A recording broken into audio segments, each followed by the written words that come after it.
আমার স্যার একটা আমি বেশ মাসখানেক যাবত আমি একটু সমস্যাটা আমি ফিল করছি, এটা বুঝতে পারছি না। তো আমার সমস্যাটা হচ্ছে হাঁটুতে। আচ্ছা, তো হাঁটুতে বিশেষ করে বাম পায়ের হাঁটুতে আমি দেখা গেল যে আমি দাঁড়িয়ে আছি তখন ব্যথা করছে হাঁটুতে। আবার যদি আমি মুভ করি, যদি আমি রানিং করি, হাঁটাচলা করি, তখন আবার ব্যথাটা করছে না। তো এই জিনিসটা আসলে আমি বুঝতে পারছি না স্যার। কতদিন যাবত হচ্ছে এই সমস্যাটা? স্যার এটা মাসখানেক যাবত এটা আমি দেখছি, মানে এবং সবসময় হচ্ছে না, এটা কয়েকদিন পর পর এরকম মনে হচ্ছে। কোথাও ডক্টর দেখিয়েছেন? পরে আবার কমে, আবার পরে আবার কোথাও ডক্টর দেখিয়েছেন?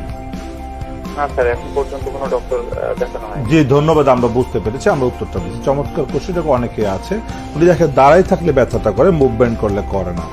এটা হচ্ছে না কোমর থেকে আসছে। যখনই দাঁড়ায় থাকে কোমর ওনার একটা ডিস্কে কোথাও জেলটা লিক করেছে, নার্ভের উপর চাপ দেয়, তখনই তার পায়ের শক্তিটা নেয় না, তখনই তার হাঁটুতে ব্যথা করে, বডিটা ইমব্যালেন্স হয়ে যায়।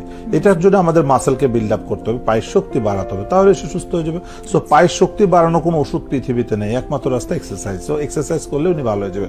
কি এক্সারসাইজ করতে হবে? একজন ফিজিওথেরাপি বিশেষজ্ঞের পরামর্শ নিয়ে করতে হবে। অ্যাটলিস্ট একদিনের জন্য হলো একজন ফিজিওথেরাপি বিশেষজ্ঞকে দেখাতে হবে, তাহলে সে ভালো হয়ে যাবে। এটা কিন্তু আর লেন্দি হবে না।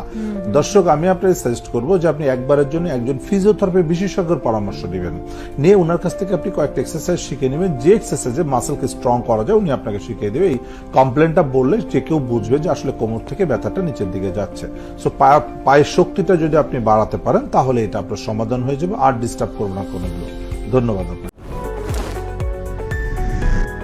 এসপি হাসপাতাল, আন্তর্জাতিক মানের পূর্ণাঙ্গ ব্যথা নিরাময় হাসপাতাল।